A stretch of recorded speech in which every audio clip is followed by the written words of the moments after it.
大家好，我係 Tammy the Physio， 我係一位物理治療師，專職於長者嘅復康治療及居家運動。今日第一條影片呢，我想同大家講下邊一類型嘅長者呢係比較容易跌倒嘅呢？因為近排我有個朋友佢過年翻屋企探佢媽咪嘅時候呢，就發覺佢媽咪比以前瘦咗好多，行路又唔係好穩陣，咁佢就好擔心媽咪會唔會跌倒呢？咁的而且確跌倒係長者最常見嘅一個意外，所以今集同之後嘅影片，我會用 5W1H 去同大家講下長者跌倒呢個問題。例如今集我會講 Who， 即係邊一類型嘅長者係會比較容易跌倒嘅呢？好，咁事不宜遲啦，我哋一齊嚟睇下你家中嘅長者有冇以上5個主要因素導致佢成為高風險跌倒一族啦。好，第一個因素啦，就係年紀65歲及以上係一個高風險一族啊。因為咧，根據2018年衛生署嘅非故意損傷統計報告咧，喺香港65歲至69歲嘅長者，因為跌倒而經歷損傷就佔咗60%，而75歲及以上嘅長者就佔咗89%。所以長者因為跌倒而經歷損傷嘅事件嘅百分比咧，係會隨着年紀增長一路咁上升嘅。咁即係話年紀越大，跌倒風險就越高啦。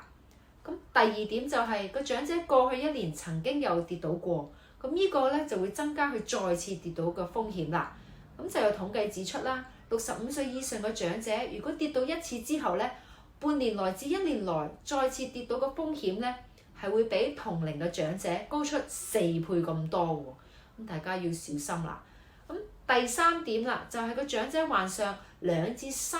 或以上嘅慢性疾病，包括糖尿病、高血壓、心臟病、慢性阻塞性肺病、腎病、骨科疾病，例如關節炎、類風濕關節炎、中風、帕金遜症、癌症等等，呢啲因素都會導致佢成為高風險跌倒嘅。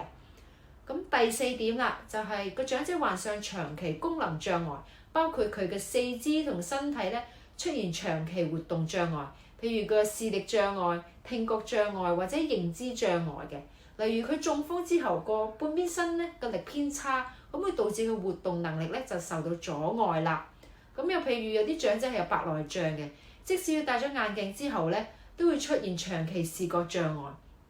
有啲咧就係個聽力衰退嘅，咁佢戴咗助聽器之後咧，都會出現長期個聽力有障礙嘅。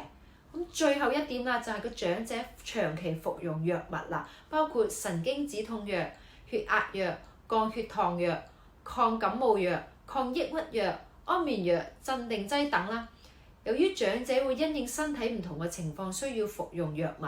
但係部分嘅長者咧服用藥物之後咧，有機會比較容易引致頭暈。咁呢個會令到長者咧個警覺性咧就會減低啦。咁有時更會出現分揭嘅狀況喎。咁呢個就會增加佢跌倒嘅風險啦。好啦，咁以上咧我就總結咗5個主要因素係導致到你家中長者會成為高風險跌倒一族啦。咁如果你屋企長者係高風險跌倒一族咧，你記得留意下一集啦，因為咧下一集我會講下個 why， 究竟有乜嘢係你會令長者比較容易跌倒嘅咧？好啦，今個影片就到呢度。如果你中意呢個影片嘅話咧，就俾個 like 我，同埋記得分享出去，因為 sharing is caring。好，你哋敬請期待下一集啦，拜拜。